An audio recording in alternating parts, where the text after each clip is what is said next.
7월 12일 베드로전서 4장 12절부터 19절입니다. 사랑하는 자들아, 너희를 연단하려고 오는 불시험을 이상한 일 당하는 것 같이 이상히 여기지 말고 오히려 너희가 그리스도의 고난에 참여하는 것으로 즐거워하라. 이는 그의 영광을 나타내실 때 너희로 즐거워하고 기뻐하게 하려 함이라. 너희가 그리스도의 이름으로 치욕을 당하면 복 있는 자로다. 영광의 영 곧 하나님의 영이 너희 위에 계심이라. 너희 중에 누구든지 살인이나 도둑질이나 악행이나 남의 일을 간섭하는 자로 고난을 받지 말려니와 만일 그리스도인으로 고난을 받으면 부끄러워하지 말고 도리어 그 이름으로 하나님께 영광을 돌리라. 하나님의 집에서 심판을 시작할 때가 되었나니 만일 우리에게 먼저 하면 하나님의 복음을 순종하지 아니하는 자들의 그 마지막은 어떠하며 또 의인이 겨우 구원을 받으면 경건하지 아니한 자와 죄인은 어디에 서리요. 그러므로 하나님의 뜻대로 고난을 받는 자들은 또한 선을 행하는 가운데 그 영혼을 미쁘신 창조주에게 의탁할지어다. 오늘 말씀의 제목은 고난을 즐거워하는 이유입니다.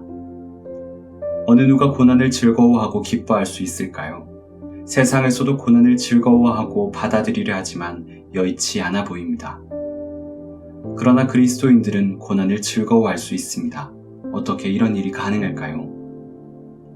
첫째, 고난은 연단을 위한 것이기 때문입니다. 베드로는 그리스도인이 당하는 고난을 연단하기 위해 주어지는 불시험이라고 합니다. 마치 불순물을 제거하고 순수한 정금을 만드는 것처럼 쇠를 더욱 단단하게 하는 것처럼 연단하는 일이라고 말합니다. 만일 아무런 의미 없이 고통스럽기만 한 일이라면 고난은 무의미한 일이고 도저히 즐거워할 수 없을 것입니다. 그러나 성경은 그리스도인의 고난이 더욱 나아지는 과정이라 말합니다. 그러므로 고난을 기뻐할 수 있습니다. 둘째, 그리스도의 고난에 참여하는 것이기 때문입니다. 베드로는 그리스도인이 고난받는 것이 그리스도의 고난에 참여하는 것이라고 말합니다. 주님의 사역에 참여하는 것이며 주님이 영광 받으실 때 고난받은 그리스도인도 영광 받으리라는 의미입니다. 무의미한 고난이 아니라 영광이 담보된 고난이기에 그리스도인은 고난을 기뻐할 수 있습니다. 셋째, 심판의 때에 확실히 구원받기 때문입니다. 하나님의 심판이 시작될 것인데 의인과 죄인의 결국이 차이가 납니다.